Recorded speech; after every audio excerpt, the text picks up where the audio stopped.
என் ரத்தத்தின் ரத்தமான உடன்பிறப்புகளே, புரட்சி தலைவரால் நன்மையடைந்தவர்கள் இன்று வரையும் அவருடைய புகழை பாடிக்கொண்டுதான் இருக்கிறார்கள். அவருடைய நல்ல மனதை, அவர் செய்த உதவிகளை சொல்லிக் கொண்டுதான் இருக்கிறார்கள். அந்த வகையில் அந்த மாபெரும் மனிதரின் மனிதநேய செம்மலை பற்றி நடிகை சரோஜாதேவி, லதா, காவிய கவிஞர் வாலி, பிரபல பாடகர் எஸ்பிபி, புரட்சி தலைவரை பற்றி மனம் திறந்து சொன்ன சில விஷயங்களை இங்கே தருகின்றேன். உயர்ந்த எண்ணங்களையும் உண்மையை நேசிக்கும் குணமும் உழைப்பவர்களை மதிக்கும் பண்பும் கொண்ட உயர்ந்த மனிதர் எம்ஜிஆர். அவரை நம்பியவர்கள் வீணாகி போனதில்லை, வாழ்க்கையில் உயர்ந்திருக்கிறார்கள் என்பதற்கு எத்தனையோ பேர் சாட்சி. அவரால் வெளிச்சம் பெற்றவர்கள் அநேகம். அவருடன் அறிமுகமாகி நடித்த நடிகைகள் சரோஜாதேவி, ஜெயலலிதா, மஞ்சுளா, லதா, ஜி சகுந்தலா. ஒரே படத்தின் மூலம் இந்தியாவெங்கும் விளம்பர வெளிச்சம் பெற்று பிரபலமானவர்கள் இவர்கள். அபிநய சரஸ்வதி சரோஜாதேவி எம்ஜிஆரை எப்போதும் நன்றியுடனே நினைவு கூர்ந்தபடி இருப்பார். அவர் நன்றியுடன் சொன்ன சில வார்த்தைகள்: எம்ஜிஆர் ரொம்ப பெருந்தன்மையான மனிதர். அவர் 1000 சூரியன்களுக்கு சமம். அதனால்தான் அவரை நான் என் இதய தெய்வம், என் குரு என்று சொல்வேன். அவர் இல்லைன்னா இந்த சரோஜாதேவி இல்லவே இல்லை. எனக்கு வாழ்வும் வசதிகளும் அவரால் தான் கிடைத்தது. முதலில் என்னை பார்த்த போது, இந்த பொண்ணு நல்லா இருக்கு, ஹீரோயினா நடிக்க ஒப்பந்தம் போடுங்கன்னு 2-3 பேர்கிட்ட சொன்னாரு. எல்லோருமே யோசிச்சாங்க. அவர் என்ன செய்தார் தெரியுமா? சட்டுன்னு அவர் எடுக்கிற நாடோடி மன்னன் படத்தில் என்னை ஹீரோயினா புக் பண்ணினார், ஒப்பந்தம் போட்டார். அப்புறம் பாருங்க, அவர் எம்ஜிஆர் தன்னுடைய படத்தில் என்னை ஒப்பந்தம் செய்ததும் உடனே ஒரே நாளில் 19 படங்களில் நான் ஒப்பந்தமானேன். இதுதான் எம்ஜிஆரின் கைராசி, இதுதான் எம்ஜிஆரின் முகராசி என்கின்றார் நன்றியுடன் சரோஜாதேவி. எம்ஜிஆர் லதா என்று பெயர் பெற்ற லதா நன்றியுடன் சொன்னார்: எம்ஜிஆர் என்கின்ற மகத்தான மனிதர் சினிமா துறையில் இருந்த காலம் ஒரு பொற்காலம் என்றுதான் சொல்லுவேன். சக நடிகர் நடிகைகள் எல்லோருக்கும் மரியாதை கொடுப்பார்.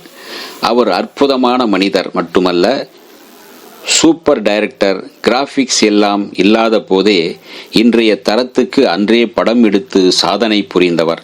உதாரணம், உலகம் சுற்றும் வாலிபன் என்று அந்த படத்தை, எம்ஜிஆரின் வெற்றிக்கான உழைப்பை அந்த படத்தில் காணலாம். அவருடைய வெற்றி ஃபார்முலா அதில் தெரியும். நளினி என்ற இயற்பெயர் கொண்ட எனக்கு லதா என்று எம்ஜிஆர் தான் பெயர் சூட்டினார். அவர் பெயர் சூட்டிய முதல் ராசியாகிவிட்டது. லதா என்ற பெயர் எங்கும் பிரபலமானது.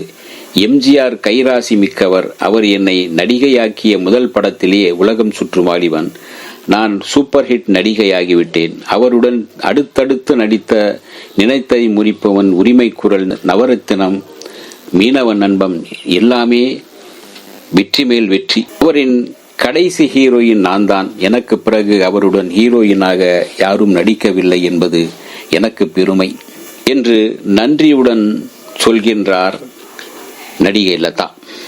எம்ஜிஆர் படங்களுக்கு பாடல்கள் எழுதியவர்கள் கண்ணதாசன், பட்டுக்கோட்டை கல்யாணசுந்தரம், மருதகாசி, புலமைப்பித்தன், முத்துலிங்கம், வாலி, நாகாமராசன்.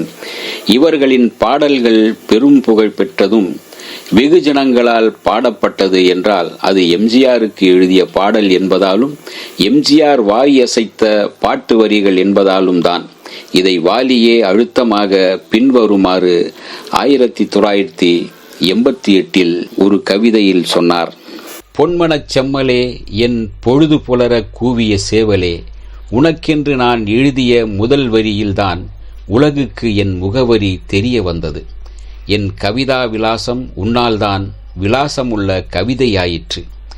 இந்த நாட்டுக்கு சோர் இடும் முன்னமே என் பாட்டுக்கு சோரிட்டவன். என் கவிதா விலாசம் உன்னால்தான் விலாசமுள்ள கவிதையாயிற்று. இந்த நாட்டுக்கு சோரிடும் முன்னமே என் பாட்டுக்கு சோரிட்டவன் நீ. என்னை வறுமை கடல் மீட்டு வாழ்க்கை கரை சேர்த்த படகோட்டியே, நான் பாடிய பாடல்களை நாடு பாடியது, ஏழை எளியவர்களின் வீடு பாடியது என்று கவிஞர் வாலி நன்றியுடன் குறிப்பிடுகின்றார். இதேபோன்று எம்ஜிஆருக்கு பின்னணி பாடியவர்கள் டி.எம். சௌந்தரராஜன், சீர்காழி கோவிந்தராஜன், எஸ்.பி. பாலசுப்ரமணியம். எம்ஜிஆரின் குரலாகவே பேசப்பட்டவர்கள் இவர்கள். 10ஓடு ஒன்றாக நானும் ஒரு பாடகனாக இருந்த காலத்தில் அடிமை பெண் படத்தில் எம்ஜிஆருக்காக 1000 நிலவே வா பாடல் பாடியதன் மூலம் ஒரே நாளில் அனைத்து பத்திரிகைகளிலும் வெளிச்சம் பட்டேன், பேசப்பட்டேன். தமிழ்நாட்டின் பட்டி தொட்டி எங்கும் பாடப்பட்டேன், பேசப்பட்டேன். ஒரே நாளில் உயரத்தில் ஏற்றி வைத்தவர் எம்ஜிஆர். இந்த நன்றியை என்றும் நான் மறக்க மாட்டேன் என்று எஸ்பிபி தன் உள்ளத்தின் வார்த்தைகளை சொல்லியிருக்கின்றார். இவர்கள் மட்டுமல்ல, எம்ஜிஆரை வைத்து படம் எடுத்தவர்களும் விநியோகஸ்தர்களும் தியேட்டர்காரர்களும் நன்றாக சம்பாதித்தார்கள். அதனால் அவரை நன்றியுடன் நினைவு கூறுகிறார்கள். எம்ஜிஆர் படத்தில் பணியாற்றிய அத்தனை பேரும் புகழும் பணமும் பெற்றார்கள். எம்ஜிஆரை தவிர வேறெந்த நடிகருக்கும் இப்படி ஒரு செல்வாக்கு, மக்கள் ஆதரவு, கைராசி, முகராசி எல்லாம் அமைந்ததில்லை. அவர் மறைந்து 30 ஆண்டுகளுக்கு மேலாகியும் இன்னும் அவரது அலை ஓயவில்லை, மக்கள் செல்வாக்கு குறையவில்லை. இப்படி அவரின் வெற்றியின் ரகசியத்தை பட்டியலிட்டு சொல்லிக்கொண்டே போகலாம். தொட்டால் பூமலரும் என்று அவர் சொன்னது போல எம்ஜிஆரின் கைப்பட்டாலே, எம்ஜிஆரின் வாழ்த்து பெற்றாலே யாருமே மலர்ந்து விடுவார்கள், செல்வாக்கு பெற்று விடுவார்கள், வெளிச்சம் பெற்று விடுவார்கள் என்பதற்கு இப்படி நிறைய உதாரணங்கள் உண்டு.